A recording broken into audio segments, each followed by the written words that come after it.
สุขใจสุขกายไหว้พระขอพรองค์พระเจ้าทันใจหลวงพ่อประเสริฐเจริญพรอวยชัยให้ท่านสุขใจทั่วกัน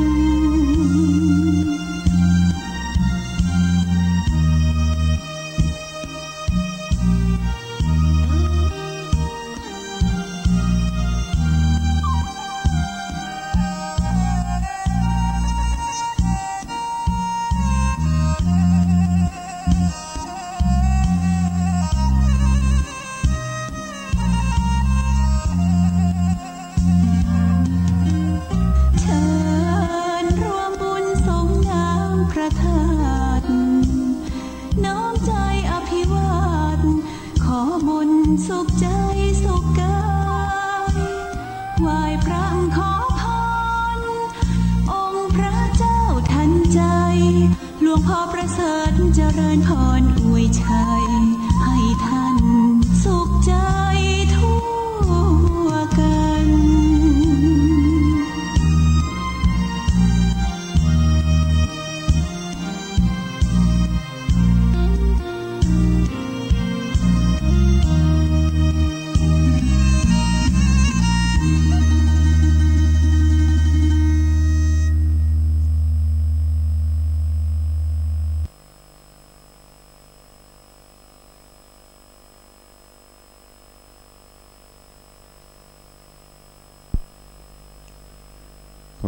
ยกมือ10 นิ้วกราบนบนอบน้อมอย่างพระติรัตนเกล้าเจ้าตั้ง3 ประการ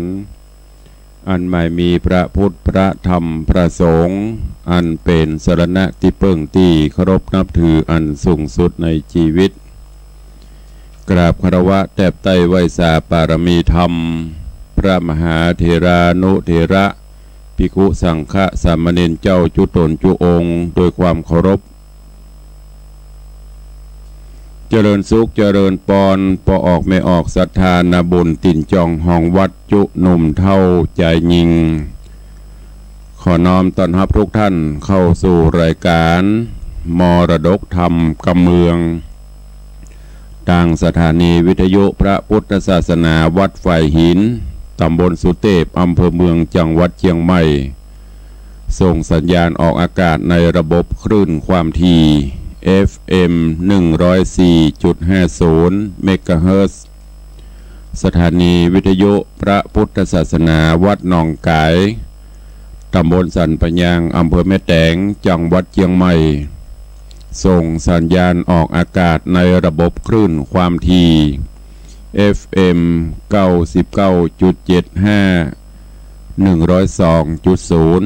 102.0 และ 89.25 เมกะเฮิรตซ์สถานีวิทยุพระพุทธศาสนาจังหวัดเชียงรายส่งสัญญาณออกอากาศที่ดอยม่อนจำปีวัดพระแก้วจังหวัดเชียงรายในระบบคลื่นความถี่ FM 99.50 เมกะเฮิรตซ์สถานีวิทยุพระพุทธศาสนาวัดป่าแดงมหาวิหารตำบลสุเทพอำเภอเมืองจังหวัดเชียงใหม่ส่งสัญญาณออกอากาศในระบบคลื่นความถี่ FM 92.25 เมกะเฮิรตซ์ตลอดจนวิทยุชุมชนเสียงตามสายหอกระจายข่าว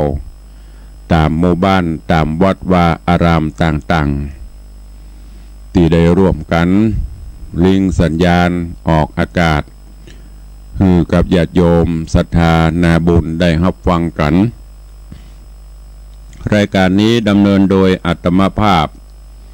พระครูวิสิทธิ์ศรีลาภรณ์เจ้าคณะตำบลป่าแดด เจ้าอาวาสวัดวังสิงค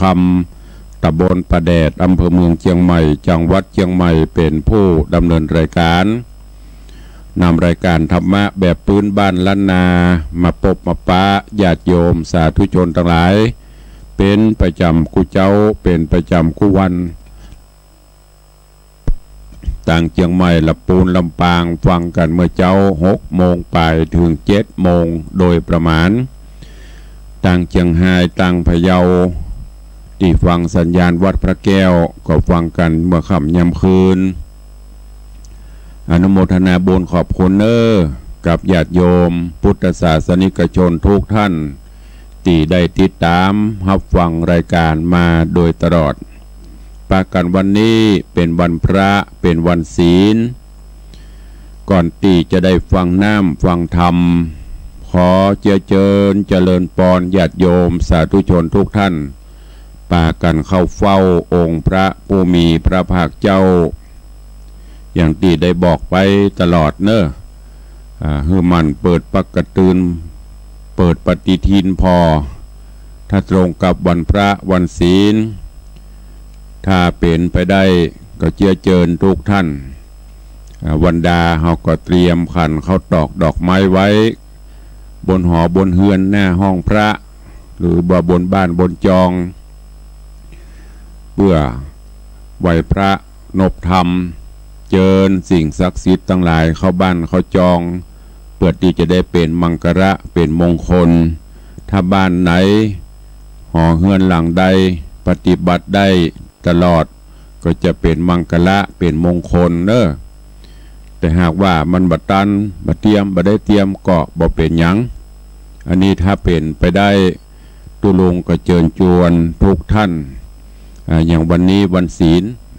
แต่ว่าเฮาก็ไม่หยิบแมลงก็เตรียมไว้ตื่นเจ้ามาก็ทำกิจวัตรส่วนตัวเสร็จแล้วก็ไหว้พระสวดมนต์ถึงแม้นจะบ่มีห้องพระก็บ่เป็นหยังเอามุมใดมุมหนึ่งที่บ้านเฮาในห้องในหอนอนเฮาก็ได้ดาขันเข้าตอกดอกไม้ยืนยงสักการะบูชาหรือถ้าเป็นไปได้ไหว้พระอย่างที่บ้านที่จองแล้วก็ไปวัดไปวาไปพำเพ็ญภาวนาไปไหว้พระสวดมนต์ไปเข้าเฝ้าพระพุทธเจ้าก็จะเป็นการดียิ่ง7 วันในเข้าวัดเข้าวาไปไหว้พระสวดมนต์ทำบุญตักบาตรจิตใจเฮาก็จะแจ่มใสจิตใจเฮาก็จะเบิกบานวิบากกรรมอันใดที่มันมีอยู่ก็จะก้อยๆคัดเกลามาลายไปโดยการน้อมนำเอาหลักศีลหลักธรรมมาประพฤติปฏิบัติณโอกาสบัดนี้เจริญปอนญาติโยมศรัทธาญบุญทุกท่านทุกหลังคาเฮือนที่ฟังรายการนี้เขามาร่วมกันไหว้พระแล้วก็สมาทานศีลเป็นลำดับไปณโอกาสบัดนี้อิมินาสการเนะพุทธังอภิปูชยามะอิมินาสการเนะธัมมังอภิปูชยามะอิมินาสการเนะสังฆังอภิปูชยามะอะระหังสัมมาสัมพุทโธภควาพุทธังภวันตังอภิวาเทมิสวาคาโตภควตาธัมโมธัมมังนะมัสสามิสุปฏิปันโนภควโตสาวกสังโฆสังฆังนะมามิ หันธัมมยังพุทธัสสะภควโตบุพภาคณมกาลังกะโรมะเสนะโมตัสสะภะคะวะโตอะระหะโตสัมมาสัมพุทธัสสะนะโมตัสสะภะคะวะโตอะระหะโตสัมมาสัมพุทธัสสะนะโมตัสสะภะคะวะโตอะระหะโตสัมมาสัมพุทธัสสะ อิติปิโสภะคะวะอะระหังสัมมาสัมพุทโธวิชชาจารณะสัมปันโนสุขโตโลกวิทูอนุตตโรปุริสะธรรมสารถิสัทธาเทวมนุษสานังพุทโธภควาติสวาคาโตภควตาธัมโมสันทิฏฐิโกอากาลิโกเอหิปัสสิโกโอปนะญิโกปัจจตังเวทิตาโปวินยูหิติสุปฏิปันโนภควโตสาวกสังโฆอุชุปฏิปันโนภควโตสาวกสังโฆญาญาปฏิปันโนภควโตสาวกสังโฆสามีจิปฏิปันโนภควโตสาวกสังโฆยะทิทังจัตตาริปุริสายุคานิอัฏฐาปุริสาปุคลาเอสะภควโตสาวกสังโฆอาหุนยโยปาหุนยโยทักขินยโยอัญชลีการนิโยอนุตตรังปุญญเขตังโลกัสสติไหวพระนบธรรมแล้วต่อไปตั้งจิตตั้งใจสมทานหับศีลห้าอันเป็นข้อวัดปฏิบัติเบื้องต้นอันเป็นหลักของมวลมนุษยชาติคือมีศีลห้ากูตนกูโคกูโคนกูบ้านกูจองบ้านนั่นเมืองนั่นครอบครัวนั่นก็จะมีความสุขเมื่อทุกบ้านทุกจองทุกครอบทุกครัวกูหัวตัวคนมีศีลมีธรรมแล้วบ้านเมืองก็จะมีความสงบสุขร่มเย็นบ่มีการเบียดเบียนบ่มีการฆ่าสัตว์ตัดชีวิตบ่มีการไปลักเล็กขโมยน้อยจี้ปล้นชกชิงวิ่งเล่าบ่มีการใส่ให้ใส่ความยุโยงปลุกปั่นยั้งบ่มีการเสพสิ่งเสพติดสุรายาเมาต่างๆทั้งตัวเองและผู้อื่นก็จะมีความสุขตั้งอกตั้งใจสมทานหับศีลณโอกาสบัดนี้เนอนะโมตัสสะภะคะวะโตอะระหะโตสัมมาสัมพุทธัสสะนะโมตัสสะภะคะวะโตอะระหะโตสัมมาสัมพุทธัสสะนะโมตัสสะภะคะวะโตอะระหะโตสัมมาสัมพุทธัสสะพุทธังสรณังคัจฉามิธัมมังสรณังคัจฉามิสังฆังสรณังคัจฉามิทุติยัมปิพุทธังสรณังคัจฉามิทุติยัมปิธัมมังสรณังคัจฉามิทุติยัมปิสังฆังสรณังคัจฉามิตติยัมปิพุทธังสรณังคัจฉามิตติยัมปิธัมมังสรณังคัจฉามิตติยัมปิสังฆังสรณังคัจฉามิปานาติปาตาเวระมณีสิกขาปตังสมาติยามิ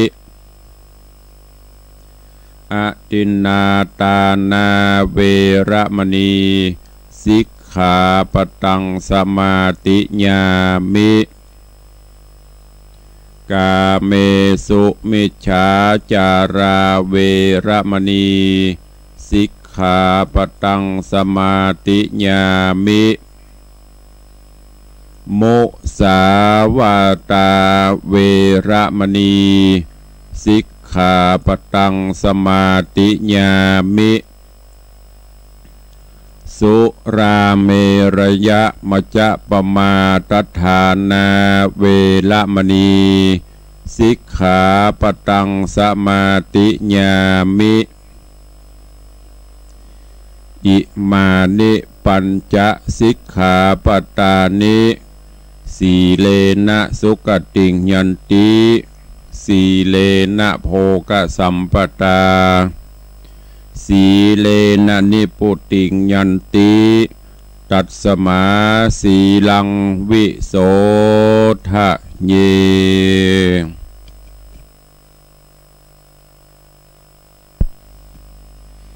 ได้ไหวพระนบธรรมเข้าเฝ้าองค์พระผู้มีพระภาคเจ้าเข้าเฝ้าพระธรรมเจ้าพระสังฆเจ้าแล้วน้อมนำหลักศีลหลักธรรมข้อวัดปฏิบัติที่องค์พระผู้มีพระภาคเจ้าได้ทรงบัญญัติไว้คือกับหมู่เฮาพุทธศาสนิกชนทุกท่านได้ใส่จิตใส่ใจน้อมนำไปปฏิบัติแล้วจิตใจเบิกบานแจ่มใสแล้วโอกาสบัดนี้ตอนนี้ไปก็จะได้ฟังน้ำฟังธรรมพระธรรมเทศนาที่อาตมาภาพได้นำมาเทศน์ให้ญาติโยมศรัทธาได้ฟังอยู่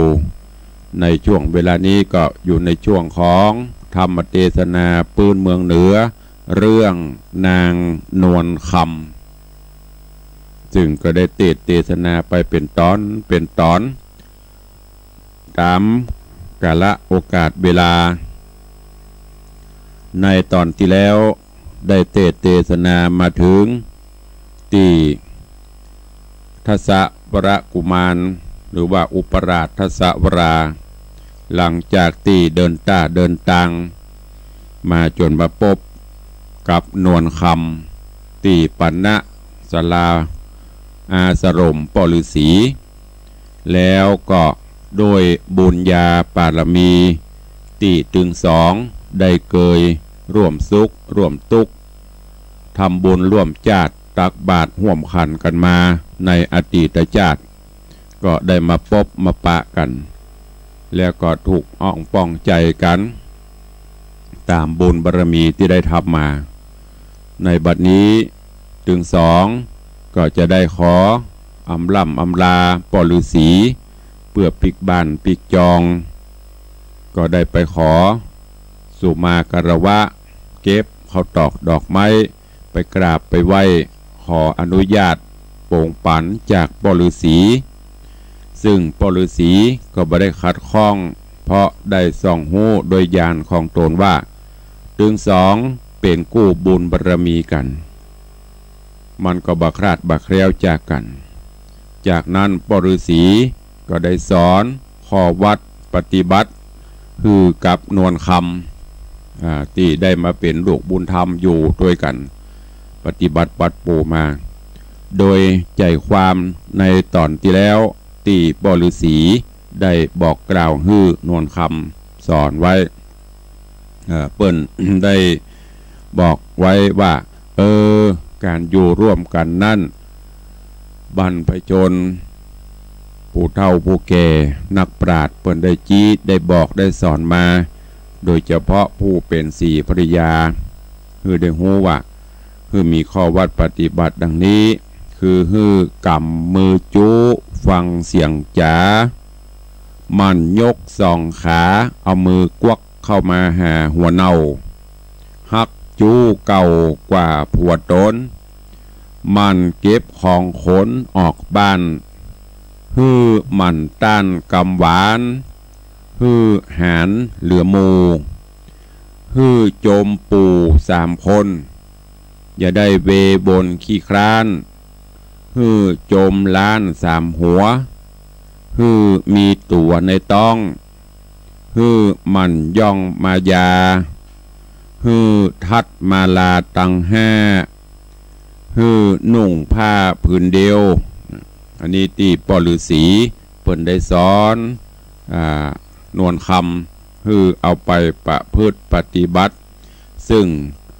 ใจความต่างๆนั้นก็ได้บรรยายคือกับญาติโยมทั้งหลายได้หูได้ทราบมาโดยในตอนที่แล้วจากนั้นจึงสองก็จะได้ลาปอฤาษีเพื่อที่จะดังไปบ้านไปจองแล้วจะได้ไปเผชิญไอ้ยังแหมพ่องในตอนที่แล้วมาในตอนนี้ก็เชิญญาติโยมตั้งอกตั้งใจตั้งอกตั้งใจฟังพระธรรมเทศนาเรื่องนางนวลคำในตอนต่อไปณโอกาสบัดนี้ นะโมตัสสะภะคะวะโตอะระหะโตสัมมาสัมพุทธัสสะสัทธโวฟังลาโสตุจันนาสัพพุริสะตังลายดังยิงใจหนุ่มเท่าที่ปากันเล่าทาดาฟังยังรัศธรรมเทศนานางนวลคำล่ำดับมาแถมแล้วเล่าขอเจิญศรัทธาหนุ่มเท่าตั้งหลายจุงตั้งใจไม่ถ่อมทาดาฟังต่อไปนานี้แหละนะ ที่นั้นเจ้าลานสีโตนวิเศษจบแจงเปตทะรงธรรมก็ไข่กรรมตันต่อซึ่งสองหน่อบุญนาว่ากรรมปาลาน้อยใหญ่บ่หอนใดหันมีแม่นสองสลีลูกเต่าจักปอกเข้าเวียงใจฮือสมใจไฟอ่างได้นั่งจางทะโรงเมืองเตจะเรืองยศใหญ่คนลือไข่จุมปูศัตรูใจหยาบอย่ามาพาพราวีจุงไปดีมีโจกหายทุกโศกมันภัยเจ้าสินใสยอดซอยใจไฟห้อยคุณแน่จริงยอบมือขวาสุดศอกแล้วจี้บอกตั้งไปว่าการใส่ใจตั้งกู้จากปอกสู่เมืองขวางจูงไปต่างซื่อแน่โอดดันปาดไผ่โซนอย่าเตียวโวอย่าเตียวโวนวกย้ายไปทางซ้ายหรือขวาแม้นมีดอยผาสูงใหญ่จูงลัดขึ้นไต่ไปบนดันไผ่โซนป่าไม้ไปจะใจตั้งวันก็จักปันไปหอเถิงที่จอดเวียงใจแห่งเต้าจอมไตวิเตงหราชบักกระบอกกลากลาดดีหลีกันเจ้าละสีตนบุญใหญ่กล่าวเสียงไข่สุดปลายสองยิ่งใจพี่น้องทุกโศกตองโถมทองน้ำตาลนองย่อยหยาดก็อภิวาทวันตายังตาปาสาผู้เท่าครบทวนแล้วสามโหนจิงเอาตนละพรากออกไปจากกุฏิโอดมองขี่บอดใดเงี้ยร้องไห้ก็เงี้ยหนีไปลัดดงไพรป่าเศร้าตามต้านเจ้าราศี ได้ผ่านนี้จีบอกแวะออกไปใดก็มิงหันและนะอันวาดหนอพุทธาโตนเลิศป่านางเกี่ยวนวลคำลัดดงดำป่าไม้ขึ้นดอยใหญ่ผาจานบุญเครือวันคุ้มแย่เอาซื้อแน่เป็นไปข้ามตีนาก่อนนอนหันแล้วแจ้งดันแล้วแจ้งแล้วดันโด่งตันหลายคืนวันล่วงแล้วจริงไปรอดเมืองแก้ววิเตหนกรสลีบางอ่อนยอดซอยใจจื่นจ้อยแนะนำป่าฮืดนอคุณทำดันเฮาเข้าสู่ดาวไปหน่อยแล้วกล้าไกลไว้วาดคืนภาษาดห่อคำยอบมือตำตั้งเกลาไว้พระเจ้าลาจาดังมารดาตนแม่น้ำตาแผ่ไหลยวาโอดน้ำตาบอดได้ลวดล่องให้ไขกำก็มีหันและนาโซโอโฮโอโอลาจาอันว่าพญาวิเตหราชกับนางนาฏเดวีหันใส่สลีนอแก้วปิกปอกแล้วคืนหลังน้ำตาปางหลังย้อยกอดลูกน้อยกับตนร่ำเรโรนหลายหลากกึดแล้วหากเหมือนฟานจุมกำนันกล่อมใจมาเวทไกลหลวงหลายตั้งปีใจหัดเฮาคือปีเบาพีมะเสนาก็รีบมาบอกจ้าพอน้องลาบุญมีเจ้าปุรีปอดเต่าก็ถามข่าวนาแล้วก็จะถามต่อว่าเจ้าหนอใจรามรูปกิ่งลามองอาจเป็นเชื้อชาติเจ้าใดนางก็ไขบอกกล่าวตั้งแต่เก้าถึงไปด้วยปริยายลายแหล่บอกเว้นแว่บทได้เฮือจอมไต้พ่อเจ้านางนอดเนามันดาและพีมะเสนาปี้เบาฮือหูข่าวตามมีก็มีฮอนและนามือนั้นพญาวิเตหราชยะสะอาดลือไกลหันโคหันใส่ใจลูกลาได้ไหวหน้าขึ้นมาศพมนัสสาโจมจืนปีติตื่นยินดีอาจยามีปงขาดฮืออ้ำมาตั้งตาตีสัญญาเป่าห้องไปไขว้ห้องเบียงใจว่าสรีนงใบลูกเต้างามอาเข้านวลคำอันยักดงดำหยาบจ้ามากลุ่มกว่าป่านี้บาดนี้สายสลีหล่อเบาได้ปอกเต้าขึ้นมาพระปิตาตนปอมีใจหม้อเจยบานจริงมีราชองค์การบอกกล่าวฮือหูข่าวมงคลว่าฮือรีปนไพรฟ้าตั้งหมู่คาคนนายปากตุงใจจอดหน่อยตังกรวยอ้อยใหญ่ตังหอยน้ำวางตังไว้ตีจิมไกลตังเตียวแล้วรีบเรียวหลังลูไปซุ่มอยู่ลานหลวงเล่นปันปวงจุอย่างตามไฟอังไผ่มันเสียงกล่องนันตัวดาวคนหูข่าวสัญญาต่างโสมนัสสาจื่นจ้อยหายตำก้อยมองผ่านละยังการขว้างใบรีบสะใสไปปานส เสียงเนื่องนันสะสาวเต็มขวางเจ้าบุญเรืองกันเจ้าเมืองไพร่ไต่ต่างน้อยใหญ่ยิ่งใจมีหลวงลายใหญ่ญาติตั้งอำมาตย์เสนา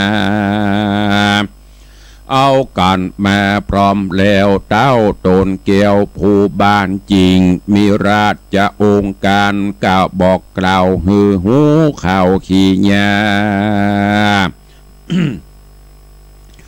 ว่าจากอุตสาลาพิเศษอติเรกทูลควันฮือสลีสุพันลูกลาอันไหวหน้าขึ้นมาหาโลกาบอดใดเฮือไพร่ไตยิงใจเสนาดหลายม่วนเล่นอย่าได้เว้นคนใดเล่นตามใจไฟอ้างตามอันจ้างไผ่มาน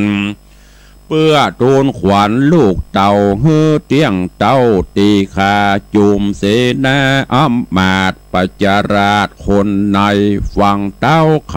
บอกกล่าวต่างจื่นเย้าเจยบานสาธุกาหโห่ห้องสะนันกองปาราแล้วเล่งดาแต่งสั่งเล่นตามจ้างใจหุ่มพ่องก็สุมปาดกองพ่องก็ห้องโคลกะลงทำขับล่ำนำที่ถอยพ่องก็จ้อยซอยาวจุ่มบ่าวสาวจื่นสู่เนี่ยไม่จูดูเปิงพ้องตีมองเสิงระนาดตั้งเปียพาดซึ่งแน่เสียงอ้อแอทะลอปูนดีพอดดีฟังพ้องตาปังย้อนเหล่าเตียวงมเงาตาเพลียพ้องก็เปียเอาดาบเต้นบะภาคเป็นสายวาดเจิงลายอวดอ่างพ้องก็ย่างสามขุมพ้องก็หุมตังเลนวิทวิ่งเต้นหกกระดงพ้องเอาธงอันใหญ่เอาควายใส่ไปในแล้วลากไปต่อหน้าว่าตัวแห่งคามีแห่งพ้องก็แยงสาวน้อยทะลิกล่าวถอยปาราว่าภริญาแห่งข้าปานดังผีปานดังญาผีปลายปุ่นดีไอเปื้อนป้องเว้นได้แม่นได้น้องสาวจีเตี้ยงจากหนีหญ้าเท่ามาอยู่เฝ้าเอาใจจุวันไปจะใจบ่ฮือใดเครื่องกาโคโหนนำแน่มวนหมู่ม่วนเล่นอยู่คืนวานเสียงเนื่องนันอดเอาตราบต่อเต้า7 วันก็มีเล่นนา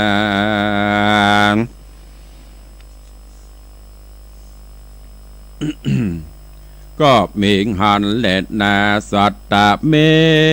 ติวะเสกัน7 วันไข่แล้วเต้าตนแก้ววิเตหะลาจาก็โอดสาลาพิเศษอติเลกราทุนควันแห่งสลีสุพันนอดเนาก็คือหมอเท่าโหราปุโรหิตาผู้ใหญ่มานั่งไกลสายสลีกล่าวกรรมดีถวายโจกตามโหนโลกโบราณพรามนาจารผู้ฉลาดก็โอกาสกรรมไปว่าอาจจะเศษโทอาจจะใจโยอาจจะมังกะโลดังดีเป็นเก้าว่าวันนี้เราก็มาเป็นวันดีเป็นวันสะลีโจมมาโจกวันหายโศกเครื่องกาวันพญานังเต้นวันมั่นแก่นเรื่องได้ เป็นวันใจโจกวางวันนั่งจางผาปาลาฝ่ายเส้นนี้นาวิเศษมาจากเขตมือเฮืองโปรมเป็นฝ่ายอุดมลำเลิศฮือบังเกิดสวัสดีหายเครื่องขี่หม่นใหม่หายเมื่อยไข่โรกาบ้านนี้นะข้าท่าเอาจากมัดมือเจ้าเอาขวัญฮือเร็วปันหายโศกได้โจมโจกมีใจควรใส่ใจแว่นฟ้าอย่าอยู่ป่าดงดอนอย่าวอนตกค้างอยู่ป่ากว้างแดนดงเยี่ยวผีพงยักหายจักต้องพายราวีตั้งเสือมีตัวหยาบจากการกาบเอาไปโคใส่ใจหนอไทยอย่าลงน้ำใหญ่สากรเยี่ยวมังก่อนตัวกล้าจากกาอาบกว่าไปกินขวัญสายนารีนกลิ่นกูอย่าตกอยู่เวหาเยี่ยวลมมาปาดล่องบ่หูจ้องแดนได้ขวัญใส่จะนอนน้าเอาจุงปอกเต้ามาปานมาอยู่หอจันภาษาดกับเต้าธิราชปิตากับนางแม่พญาเจ้าแม่และเท่าแก่ตานายญาติกาลายหนุ่มเท่ามาอยู่เฝ้าเป็นบริวารโภชนาอาหารหลายสิ่งรักษายิ่งหลายอันตั้งหัวมันลูกไม้มีบ่อไรเหลือหลายขอเจอนาใส่เจืองจะเอามาสะเวยเข้าเรียวปันอย่าติดหวันซ้อไส้ยังดอกไม้ในดงในห่อคงภาษาแห่งเต่าธิราชปิตามีบุพาลายสามวันนาพรำลายสีพงบันดีกรีอากันทะกว่าเอาใจขอสะลีนงไว้ นอไทยจุ่งมาเลือกไส้เอาโจมปากแซมผมมิ่งเกี่ยวประดับแล้วดูเปิงขวัญนางหยาดเลิงต่างดาวจุงฟังเฝ้าว่ามาพรามนาผู้เฒ่าเรียกคนเจ้าหนอนูวันคำไขยังกำบ่ถอยริร่ำถอยหลายประการก็มีหันเล็ดนานิธิตังขีญาสังวันนาวิเศษจาห้องเหตุยังธรรมเทศนานางนวลคำก็บังกลมสมเรศเดช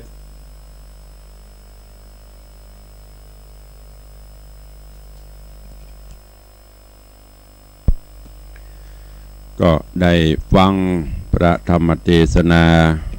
นางนวลคำจบไปกันแผ่นตอนหนึ่งแล้วเนอะเรื่องราวสาระคติธรรมในตอนนี้นวลคำและโพธิสัตว์เจ้าทศวรา หลังจากที่ได้อำล่ำอำลากับ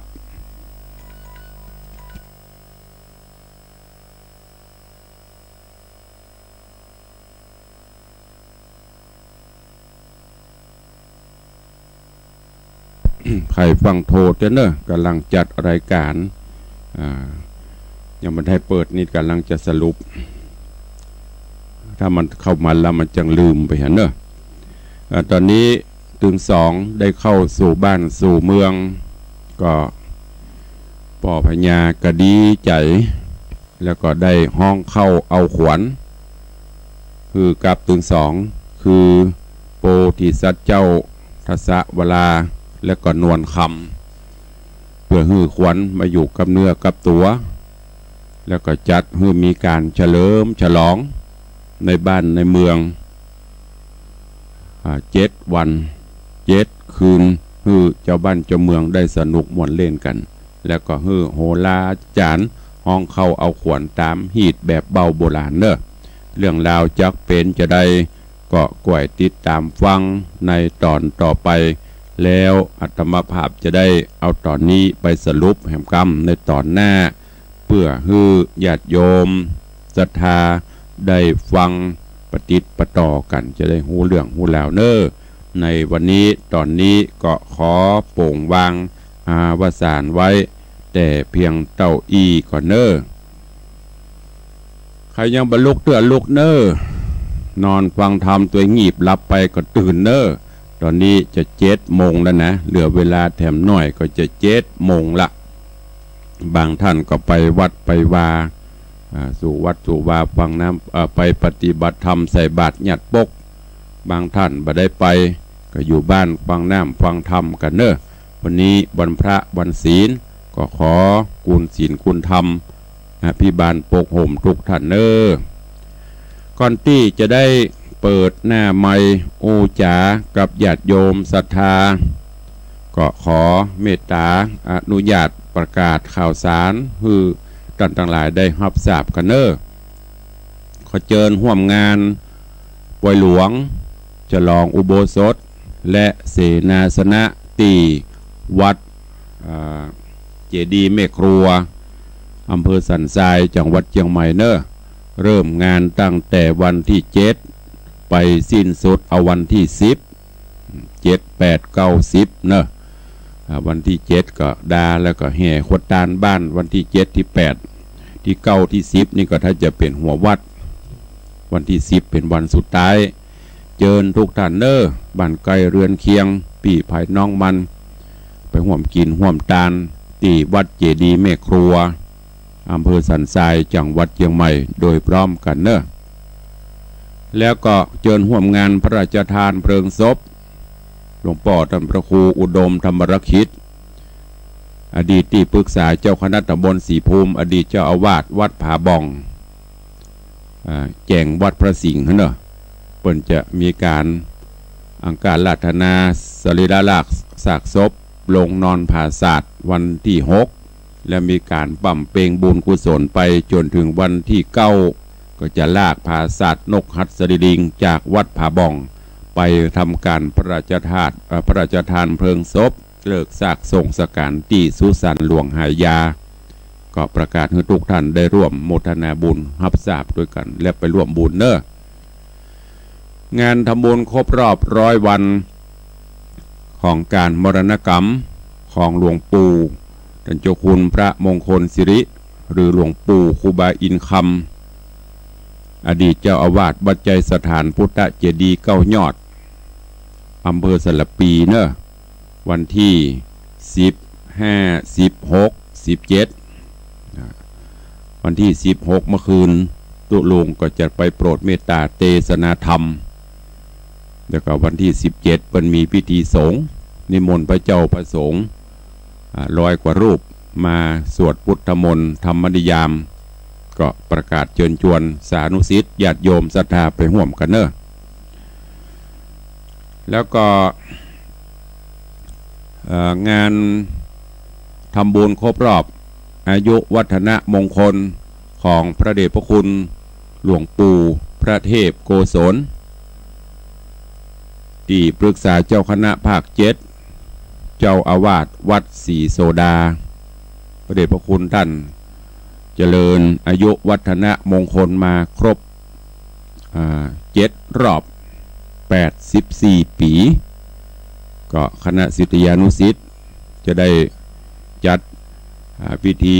ทำบุญครบรอบอายุวัฒนะมงคลให้หลวงปู่ได้มีสุขภาพพรรณนามัยที่สมบูรณ์แข็งแรงจะได้อยู่เป็นร่มโพร่มไทรของมวลลูกศิษย์ลูกหาศรัทธาบุญพร้อมกันนั้นก็จะมีงานปล่อยหลวงเฉลิมฉลองซุ้มประตูหอธรรมและเสนาสนะตัวย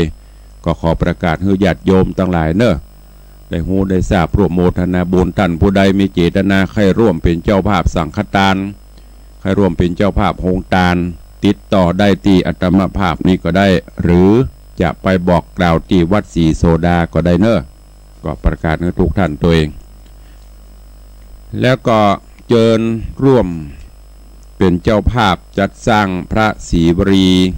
น้อมถวายแก่วัดวาอารามต่างๆเนอะตั้งท่านอาจารย์พระปลัดประเสริฐหรือตุปิเสิร์ตพร้อมกับลูกศิษย์ลูกหาของวัดหนองกายที่ตั้งสถานีวิทยุเฮานี้ท่านเจ้าได้สร้างวัตถุต่างๆตลอดจนสงเคราะห์อนุเคราะห์หลายสิ่งหลายอย่างเนอะโครงการของวัดหนองกายนี่นะไม่ว่าจะเป็นโครงการมอบถังออกซิเจนให้กับโรงพยาบาลโครงการโรงศพสงเคราะห์คนไร้ญาติโครงการสาธารณะสงเคราะห์หลายโครงการด้วยกันและในตอนนี้ก็จะได้สร้างพระศิวรีองค์ใหญ่เต้าองค์จริงเต้าโคนนี่นะน้อมถวายแต่ละวัดท่านผู้ใดจะร่วมเป็นเจ้าภาพติดต่อแจ้งความจำนงได้เนอะที่วัดหนองกายโดยที่ท่านเจ้าพระปลัดประเสริฐหรือใครจะไปร่วมสร้างพระอุโบสถทรงเจดีย์พุทธคยาก็ไปร่วมสร้างกันได้เนอะที่วัดหนองกายบกขมหาของตุลุงวัดวังสิงคำก็กูเจ้ากูวันกูรายการเนอะช่วงนี้เพราะยังอยู่ในช่วงของการระดมทุนที่เราจะจัดสร้างพระพุทธรูปทองคำไว้สืบศาสนาตลอด5 ปันพระวรรษาขององค์สมเด็จพระสัมมาสัมพุทธเจ้าและก็เป็นการย้อนลำลึกถึงองค์สารูปพระเจ้าทองคำของวัดวังสิงคำตามประวัติก็ขอเชิญทุกท่านเนอะเราจะใช้ทองคำบริสุทธิ์น้ำหนัก96%หรือว่า99%ประมาณ108 บาทเพื่อจะหล่อเป็นองค์สารูปไว้เป็นที่กราบไหว้ตราบ5 ปันพระวรรษาเชิญทุกท่านเนอะวันเกิดก็ดีวันครบรอบแต่งงานก็ดี50 วันกา100 วันกาหรือโอกาสต่างๆก็เชิญทุกท่านเนอะมาร่วมบุญกุศลด้วยกันก็ต้องขออนุโมทนาบุญขอบคุณกับญาติโยมศรัทธาเนอะโดยเฉพาะพี่น้องวันก่อนนั้นไม่ได้อยู่ไปน่านมีพี่น้องจากบ้านสันต้นแหนบ้านแม่คือมีหลายท่านด้วยกันขอขอบคุณกับพ่ออินคำแม่เรือนคำเชื้อสุขขออนุโมทนาบุญขอบคุณกับแม่เตรียมตาชัยเทพนางสาวอุบลเทพกันทาขอบคุณกับโยมจันทิพย์กล่อมใจโยม4,000ขอบคุณกับโยมสุกันทาชัยถาขอบคุณปอทวีแม่แก้วลูนนางสาววารุณีชิดมิตรถ้าอ่านผิดก็ขอสุมาด้วยเนอะโยมศรีสวัสดิ์เชื้อสุขแล้วก็มีโยมทองเหรียญกาอินตะครอบครัวป้ออินคำแม่เรือนคำนางสาวไกรลุ่งเชื้อสุขอันนี้พี่น้องจากบ้านสันต้นแหนโดยสเก็ตแล้วก็ขอบคุณกับโยมแม่บัวพัดเงินถาบ้านปูคาสันกระแปงโยมแม่บัวเทพรัตนะนี่ได้ร่วมโมทนาบุญมาขอบคุณกับโยมครอบครัวของคุณแม่จันดีคำแสนบ้านสันปะเลียงหนองหอยครอบครัวคุณโยมวิพานีศรีนวลเนอะบ้านหนองพึ่งโดยเฉพาะคุณแม่จันดีคำแสนเปิ้นก็ได้นำเอาเป็นจี้หูเป็น จี้ทองน้ำหนักก็ประมาณ1 กรัมมาร่วมโมทนาบุญตัวขอขอบคุณมาณโอกาสนี้เนอะแล้วก็ขอขอบคุณกับโยมแม่เยงนาคำบ้านแหวนหางดงอันนี้ก็มาร่วมโมทนาเอาแหวนทองคำ1 วงก็ตอนนี้ได้เป็นทองคำก็ได้ประมาณ9 บาทแล้วเป็นปัจจัยครับรวบรวมแล้วตอนนี้ก็ได้เกือบอยู่นะยังบ่ถึงเกือบจะ30 บาทก็ระดมทุนกันไปเรื่อยๆข้างแหมประมาณ70 กว่าบาท80อีกเถอะเชิญทุกท่านเนอะเหลือเวลาแถมน้อยตารายการวันนี้ใครอยู่บ้านอยู่จองจะอู้จะเอ่ยจะจ๋าสนทนายามเจ้ากับตุลุงเข้ามาได้เนอะ0817836540เจริญปอนขอบคุณเนอะเจริญปอนเนอะสาธุน้องเบลชายผู้พิการทางสายตาโทรศัพท์เข้ามาเป็นสายแรกวันพระวันศีลวันนี้บุญรักษาเนอะสายต่อไปใครจะอู้จะเอ่ยตัวเข้ามาเนอะไปวัดกันหมดก้ามาเจ้าวันนี้ใครที่ไม่ได้ไปวัดไปวาจะอู้จะจาจะอุ้ยตัวก็เข้ามาเนอะเหลือเวลาแถมประมาณ2 นาทีที่ได้เปิดหน้าใหม่ได้อู้ได้จากันเจริญปอนครับใครเอ่ยน้องพึ่งครับขอบคุณเนอะเจริญปอนเนอะขอบคุณจากตังหนองพึ่งเป็นสายที่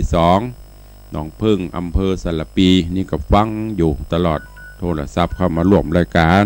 เจริญปอนจากที่ไหนแม่จากทางใด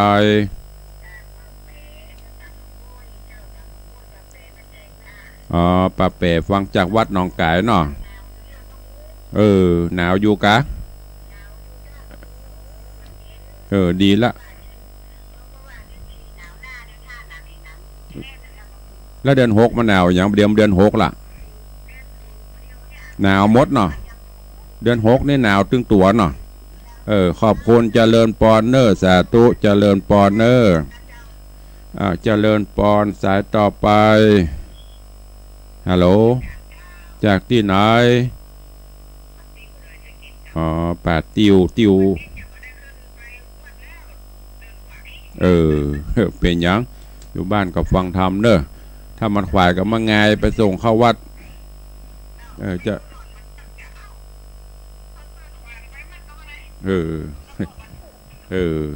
ลงวันลงคืนเป็นธรรมดาจะหนุ่มน้อยขอบคุณเนอสาธุเจริญปอนเนอขอบคุณป่าแปะป่าติ้วเนาะบ้านป่าแปะอีแม่ยังหนาวอยู่ป่าแปะเนาะเดือน4หนาวหน้าเดือน5หนาวตื่นหนาวมือเดือน6หนาวทั้งตัวทั้งใจเจริญปอนสายสุดท้ายวันนี้จากที่ไหนจากไหนเมืองกรุงน้ำต้นหลวงเข้าใจเนอะทองบริษัทบาทเท่านะเมืองกรุงนี่ไหนขายครัวขายน้ำต้นหมดแล้วเข้าใจเอามาทานขอบคุณเนอะเจริญเจริญปอนเนอะสาธุแหมซักสายมีก่อสุดท้ายใครจะเปิ้นจะเก่งจะโทรไม่ได้โทรถ้าบ่มีก็จะลำลาเนอะวันนี้วันพระวันศีลขอคุณแก้วเจ้าทั้ง3 ประการอภิบาลโป๊กห่มปอออกไม่ออกศรัทธากูคู่กูคนอยู่ดีมีสุขเนอะวันนี้ก็เดี๋ยวก็ไปฟังข่าวสารฟังธรรมะจากรายการต่างๆของทางสถานีอยู่ดีมีสุขเหมือนกันจุตนจุองจุผู้จุคนจัตตาโรธรรมาวัตันติอายุวันโนสุขังพลัง